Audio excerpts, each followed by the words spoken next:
नमस्कार दोस्तों, आप सभी का स्टडी फॉर यूपीएससी पीसीएसआई में स्वागत है। अभी कुछ देर पहले ही आज जो 16 जुलाई 2024 ईस्वी है और 16 जुलाई 2024 के शाम में इवनिंग में बीपीएससी के चेयरमैन ने एक प्रेस कॉन्फ्रेंस किया है और उस प्रेस कॉन्फ्रेंस में उन्होंने आगामी बीपीएससी के द्वारा कंडक्ट करवाए जाने वाले सभी एग्जामिनेशन के बारे में चर्चा की। लेकिन मुख्य रूप से उन्होंने जो टीआरई का एग्ज़ाम होने वाला है 18 तारीख से, आई थिंक, अगर डेट मुझे गलत मैं बता रहा हूँ तो उसके लिए माफ़ी चाहता हूँ, 18 से लेकर 22 तारीख तक टीआरई का एग्जामिनेशन होगा। आपको पता है कि टीआरई के एग्ज़ाम ने जो इससे पहले हुए थे उसमें बहुत ज़्यादा चोरी चकारी हुई थी। हजारीबाग से कई सारे स्टूडेंट पकड़े गए थे, उस पर उन्होंने कुछ नहीं बोला। मतलब मोरल ऑफ द स्टोरी ये रहा कि अपनी कमियों पर नहीं बोला, बल्कि एग्ज़ाम जो अब कंडक्ट करवाए जाएंगे बीपीएससी के द्वारा उसमें बहुत ही बड़ा परिवर्तन किया गया है। उसको लेकर उन्होंने काफ़ी सारी बातें की, जिसके पश्चात से कई सारे बच्चे मेरे ग्रुप के हों या मुझसे जुड़े हुए हों काफ़ी ज़्यादा परेशान हैं और मेरा कर्तव्य बनता था कि उनको बताना कि सही चीज़ वास्तविकता में क्या है। उन्होंने प्रेस कॉन्फ्रेंस में जो मोटा मोटी बात की उस पर भी हम लोग आएंगे, लेकिन कई सारे बड़े बदलाव के लिए उन्होंने संकेत दिया है। उन्होंने स्पष्ट बोला, क्या स्पष्ट बोला है? पहला चीज़ उन्होंने बोला ज़्यादा समय नहीं लूँगा, 10 से 15 मिनट ही लूँगा। मेरे पास भी समय नहीं था, इमरजेंसी में ये वीडियो बना रहा हूँ मैं आप लोगों के लिए। उन्होंने कुछ चीज़ों का स्पष्ट किया। पहला उन्होंने स्पष्ट किया कि ये जो परिवर्तन है ये बीपीएससी द्वारा आयोजित की जाने वाली आगामी सभी परीक्षाओं पर लागू होगा। आने वाले जितने भी एग्ज़ाम हैं बीपीएससी के द्वारा उन सभी पर लागू होगा, यानी कि टीआरई का एग्ज़ाम हो जो अभी होने वाला है, या 70 बीपीएससी का एग्ज़ाम हो, या कोई भी एग्ज़ाम हो, उन सभी पर ये परिवर्तन लागू किए जाएंगे। उन्होंने साथ में ये भी बताया कि हमारा चैलेंज को आप समझिए, हमारे चैलेंज को, कि सभी एग्जामिनेशन के पेपर लीक हो रहे हैं, चाहे वो एनईटी के द्वारा, नेशनल जो एग्ज़ामिनेशन एजेंसी बनाई गई है उसके द्वारा एग्ज़ाम करवाए गए नीट वगैरह का, वो भी लीक हो गया था और भी कई सारे पेपर लीक हुए हैं। इसके कारण से परिवर्तन करना पर अब आते हैं उनकी बातों पर कि उन्होंने बोला क्या है, फिर नॉर्मलाइजेशन क्या होता है, इसको भी ज़रा हम लोग समझ लेंगे। पहला उन्होंने बोला कि मल्टी सेट एग्ज़ाम होगा, ये उन्होंने स्पष्ट रूप से बोला है और बार बार दोहराया भी है, और सबसे बड़ा परिवर्तन ही यही किया है उन्होंने। क्या बोला उन्होंने? कि मल्टी सेट एग्ज़ाम होगा ये, ओके, मल्टी सेट एग्ज़ाम होगा, ओके।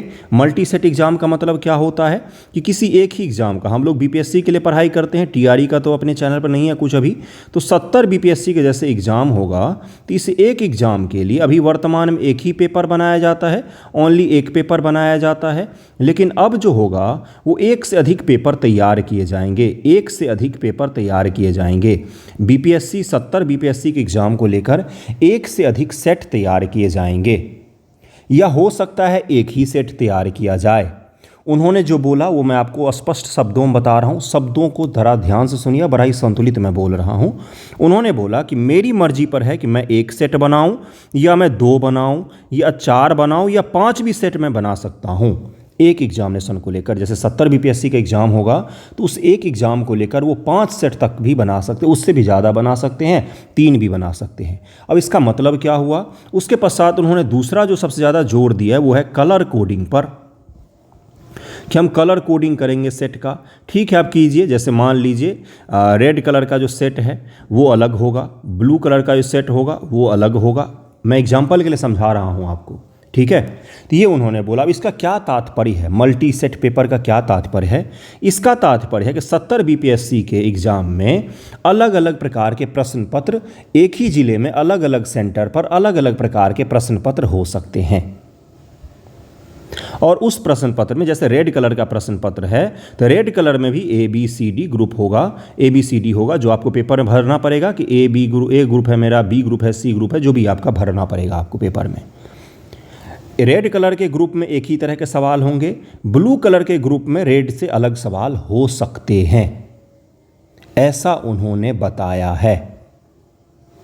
ठीक है, अभी तक जितना क्लियर हो रहा है, इसका मतलब हुआ कि एक ही पेपर के लिए दो प्रकार के पेपर बनाए जाएंगे जिनका लेवल अलग अलग हो सकता है। यानी कि हो सकता है कि दरभंगा जिला, जैसे मेरा घर दरभंगा हुआ तो दरभंगा जिला के 2 सेंटर पर 2 अलग अलग प्रश्न पत्र मिले बच्चों को, अभी तक जितना उन्होंने बताया है। या हो सकता है पूरे दरभंगा डिस्ट्रिक्ट में जितने एग्जामिनेशन हो उन सभी का प्रश्न पत्र अलग हो, मधुबनी डिस्ट्रिक्ट में जो एग्जामिनेशन हो उन सभी का प्रश्न पत्र अलग हो। ये सारे के सारे उन्होंने सीक्रेट रखे हैं कि किस प्रकार से कलर कोडिंग की जाएगी और किस प्रकार से जो सेट तैयार किया जाएगा, लेकिन एक से अधिक सेट हो सकते हैं, इसकी संभावना उन्होंने जताई है। ये चीज़ क्लियर हो गया आपको।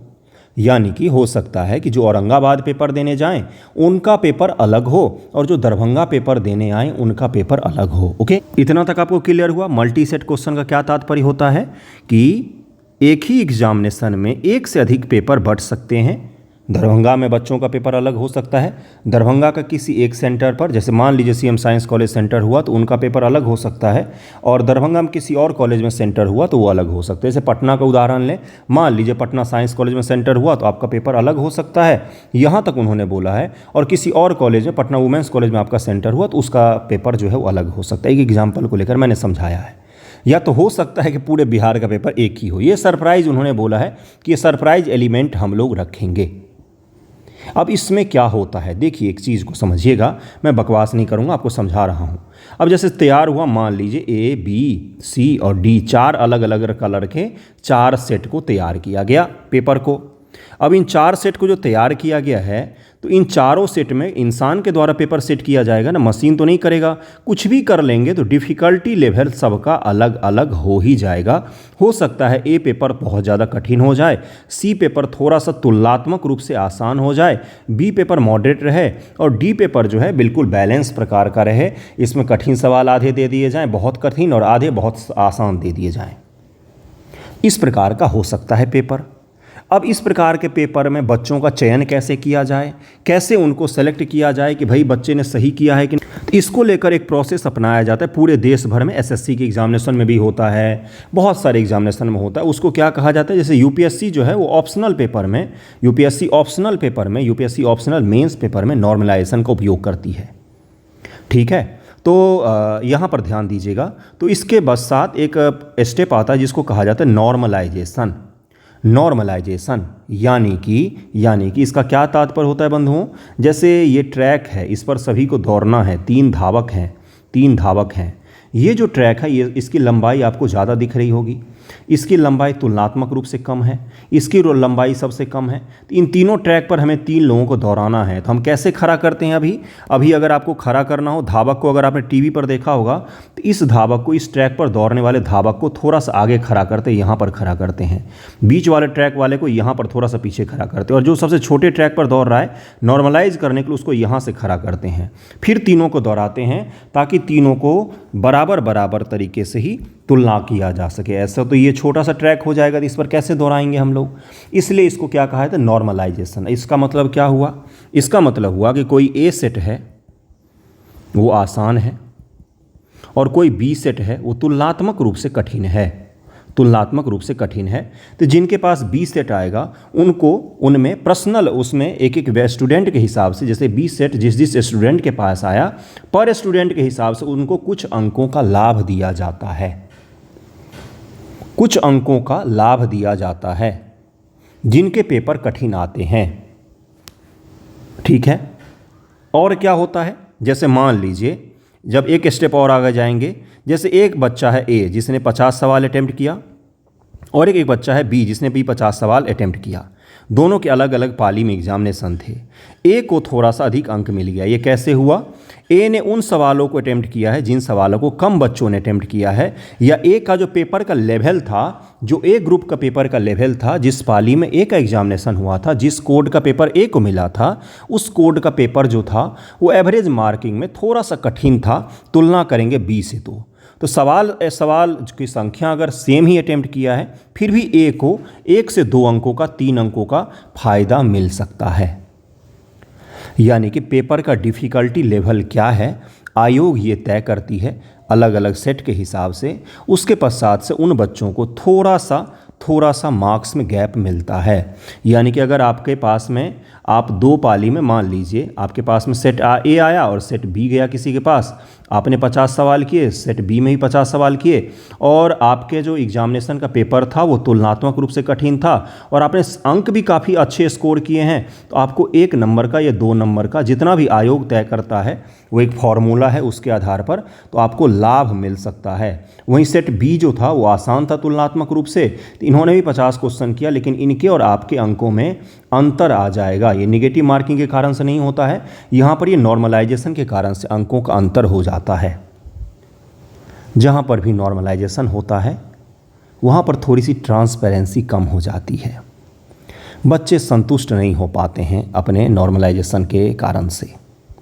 जिस भी एग्ज़ाम में 2 पाली में, 3 पाली में या 1 से अधिक दिनों में एग्ज़ाम होते हैं, उन एग्ज़ामों में नॉर्मलाइजेशन के कारण से कई सारे स्टूडेंट्स को नुकसान पहुंचता है। क्या इसको लेकर टेंशन करना चाहिए आपको? इससे उपाय क्या है इससे बचने का नॉर्मलाइजेशन से? एक उपाय है इसमें, स्कोर ज़्यादा कीजिए आप। अगर आप स्कोर ज़्यादा से ज़्यादा कर लेंगे तो नॉर्मलाइजेशन के आपके ऊपर में कोई इम्पैक्ट नहीं पड़ेगा। नॉर्मलाइजेशन का फ़ायदा उनको मिलता है जो बाउंड्री पर होते हैं, जैसे 90 नंबर कट ऑफ था, आने वाला है, प्रिडिक्ट किया है किसी ने कि 90 नंबर आ सकता है, और आप 89 पर थे, तो हो सकता है नॉर्मलाइजेशन के पश्चात आपका 91 हो जाए और किसी का 89 का 89 ही रह जाए। तो बाउंड्री पर जो होते हैं उनको नुकसान हो जाता है, और बाउंड्री पर जो होते हैं उनको बेनिफिट भी होता है। जिन्होंने ऑलरेडी अच्छा खासा स्कोर कर रखा है उनको नॉर्मलाइजेशन का कोई प्रभाव नहीं पड़ता, भले ही कठिन पेपर हो, आसान पेपर हो, अगर आपने शानदार स्कोर किया हुआ है तो नॉर्मलाइजेशन का आपके ऊपर में कोई खास इम्पैक्ट नहीं पड़ेगा। यानी कि भले ही आप किसी भी कैटेगरी से हों, जनरल हो, ओबीसी हो, एससी हो, एसटी हो, किसी भी कैटेगरी से हों, बंधुओं, भाइयों बहनों, स्कोर आपको ज़्यादा करने पर थोड़ा सा केंद्रित करना पड़ेगा खुद को, जिससे आप नॉर्मलाइजेशन का ये जो तीर आने वाला है इससे बच सकें। नॉर्मलाइजेशन आपको समझ में आ गया होगा कि पेपर का डिफ़िकल्टी लेवल का एक एवरेज निकाला जाता है। एक मैंने फॉर्मूला रखा था, देखिए एसएससी में यही यूज़ किया जाता है। और डिफ़िकल्टी लेवल किस प्रकार से निकालते हैं, तो उस पेपर को देने के पश्चात बच्चों के एवरेज स्कोर कितने बन रहे हैं इसके आधार पर उसका डिफ़िकल्टी लेवल निकाला जाता है। Average score of top 0.1% student in all shift, सभी शिफ्ट में, ये एसएससी का है, और उन्होंने भी यही बोला है कि नेशनल लेवल पर जो नॉर्मलाइजेशन का फॉर्मूला होता है उसी को हम उपयोग करने वाले हैं।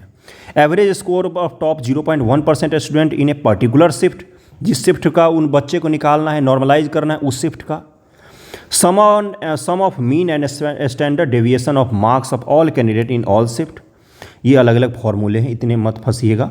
मोटा मोटी बात कहने का ये था कि बीपीएससी के एग्ज़ाम में आप ही लोगों के लिए पेपर लीक ना हो, आयोग बहुत प्रयास कर रही है, क्योंकि पेपर लीक को आज के ज़माने में, टेक्नोलॉजी के ज़माने में रोकना काफ़ी मुश्किल हो गया है।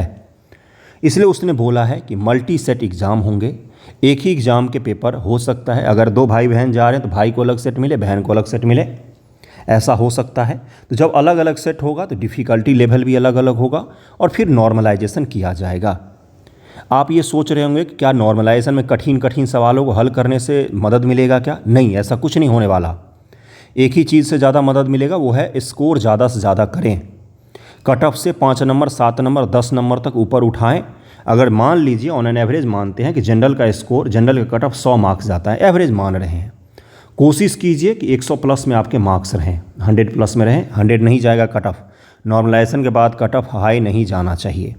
वो पेपर के बाद डिपेंड करेगा, पेपर जब होगा उसके बाद डिपेंड करेगा कि पेपर कैसा आया था, लेकिन ऑन एन एवरेज 100 मान रहे हैं तो कोशिश कीजिए कि 105 प्लस में आपका स्कोर हो। ओबीसी वाले जो भाई लोग हैं, जो लड़के हैं, उनका 2 या 3 मार्क्स का ही फ़र्क होता है, तो वो भी अपना स्कोर इसी हिसाब से तय कर लें। यानी कि अगर आप ज़्यादा से ज़्यादा स्कोर करेंगे, निगेटिव बचा ले जाएंगे, तो आप इसमें पार कर जाएंगे। आपके लिए टेंशन की बात बिल्कुल भी नहीं है। पहले जिस प्रकार से पढ़ रहे थे उसी प्रकार से पढ़िए, थोड़ा सा और पढ़ लीजिए। तीसरा उन्होंने बोला 70 बीपीएससी एग्जामिनेशन को लेकर एक बहुत ही इंपॉर्टेंट सा चीज़ उन्होंने बोला। उनसे ये भी पूछा गया कि टीआरई का रिजल्ट कब तक दे देंगे, तो उन्होंने स्पष्ट किया कि राज्य सरकार, जो उन्होंने बोला वही शब्द मैं यूज़ कर रहा हूँ, कि राज्य सरकार अगर रिजर्वेशन पॉलिसी को क्लियर कर देती है, रिजर्वेशन की पॉलिसी को क्लियर कर देती है, तो हम 20 दिनों में रिजल्ट दे देंगे। यानी कि उन्होंने गेंद किसके पाले में डाल दिया है, तो बिहार सरकार के पाले में डाल दिया है कि भाई साहब अगर आप रिजर्वेशन पॉलिसी क्लियर कर देंगे तो हम टीआरई का रिजल्ट झट से जारी कर देंगे। उसके पश्चात पत्रकार महोदय ने उनसे पूछा कि आप ये बताइए कि 70 बीपीएससी के एग्ज़ाम का क्या होगा। उन्होंने बोला कि राज्य सरकार अगर रिजर्वेशन पॉलिसी क्लियर कर देगी तो हम 30 सितंबर को एग्ज़ाम ले लेंगे। उन्होंने स्पष्ट यही शब्द बोला है कि 30 सितंबर को हम एग्ज़ाम कंडक्ट करवा सकते हैं अगर राज्य सरकार रिजर्वेशन पॉलिसी क्लियर करती है तो। सुप्रीम कोर्ट की बात रही तो अगर सुप्रीम कोर्ट में हम लोग जाएंगे, सुप्रीम कोर्ट को अगर हम देखेंगे तो कहीं भी इस साल फिर एग्जामिनेशन होने की संभावना दिखाई नहीं देती है, क्योंकि सुप्रीम कोर्ट में सुनवाई में काफ़ी समय लगता है, टाइम टेकिंग होगा और प्रोसेस बड़ा लंबा चलेगा। सुप्रीम कोर्ट में सुनवाई का भी तो नहीं दिखाई दे रहा है।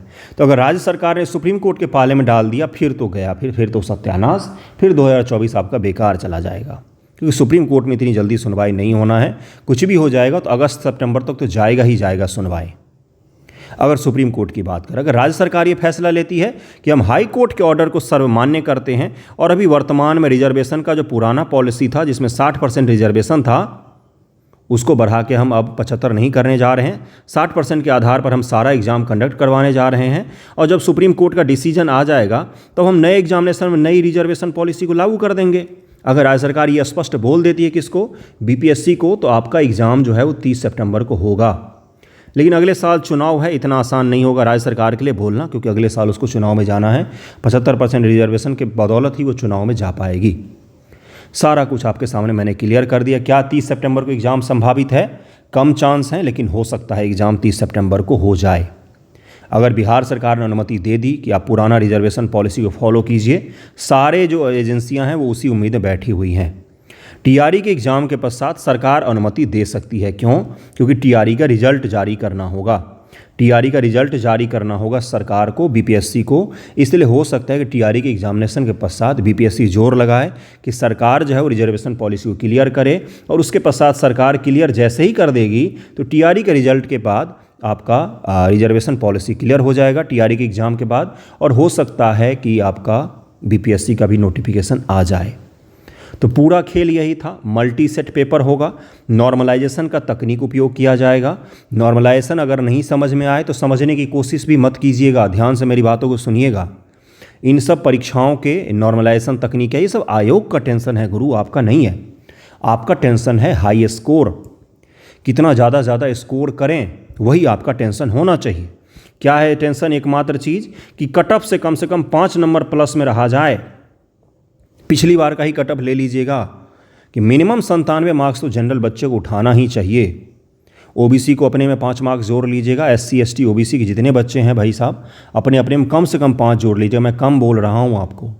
तो स्कोर ज़्यादा करेंगे तो नॉर्मलाइजेशन का फिर कोई मतलब नहीं रह जाएगा आपके लिए। और अगर आप बाउंड्री पर होंगे तो फिर नॉर्मलाइजेशन के लिए फिर आपको हनुमान जी के लिए व्रत करना पड़ेगा कि भाई साहब पास करवा दो, भगवान जी पास करवा दो, इस तरह की चीज़ें हो जाएंगी। तो नॉर्मलाइजेशन मैंने समझाया है कि पेपर का डिफ़िकल्टी लेवल के आधार पर कुछ अंकों की सहूलियत दी जाती है। जिनके पेपर कठिन आते हैं और जिनके आसान आते हैं पेपर, उनके अंकों में थोड़ी सी सहूलियत कम कर दी जाती है, ये देखा जाता है। और अगर पर स्टूडेंट के हिसाब से देखेंगे, अगर ये भी नौबत आ जाती है तो किस स्टूडेंट ने किस प्रकार के सवालों के अटैम्प्ट किया है, ये भी एक बार देखा जाता है किस प्रकार के सवालों के अटैम्प्ट किया है, ये भी ध्यान में रखिएगा। लेकिन कई सारे लोग आपको बोलेंगे कठिन सवाल करने पर नॉर्मलाइजेशन में फ़ायदा होता है, ऐसा नहीं होता है। एक ही चीज़ से फ़ायदा होता है नॉर्मलाइजेशन में, हाई स्कोर करने से फ़ायदा होता है। जितना ऊंचा आपका स्कोर होगा नॉर्मलाइजेशन का आप पर उतना ही इम्पैक्ट कम पड़ेगा। समझ में आ गया होगा I think. Multi set paper का भी समझ में आ गया होगा। एक ही ज़िला में एक से अधिक पेपर हो सकते हैं, एक ही ज़िला में एक ही अलग अलग सेंटर पर अलग अलग पेपर हो सकते हैं। बीपीएससी का हो सकता है नवादा में अलग पेपर मिले, दरभंगा में अलग पेपर मिले और जमुई में अलग पेपर मिले, ये भी हो सकता है। तो ये सब तकनीक बीपीएससी इसलिए अपनाने जा रही है क्योंकि चोरी चकारी को रोका जा सके। लेकिन अब चोरी कहाँ से हो सकता है, किस बच्चे को कहाँ पर सेंटर देना है, अगर ये लीक हो जाए और आयोग अगर सेटिंग करना चाहे, जो कि उसने किया है, पहले भी आरोप लगे हैं, तो फिर चोरी हो सकता है। वैसे भी चोरी हमेशा आयोग के सेटिंग के कारण से ही लगता है। आयोग के अंदर के ही लोग धांधली करते हैं तभी होता है। उस पर भी उसको ध्यान देना चाहिए था। हजारीबाग के नाम पर कुछ नहीं बोला उन्होंने, बहुत गलत काम किया है ये।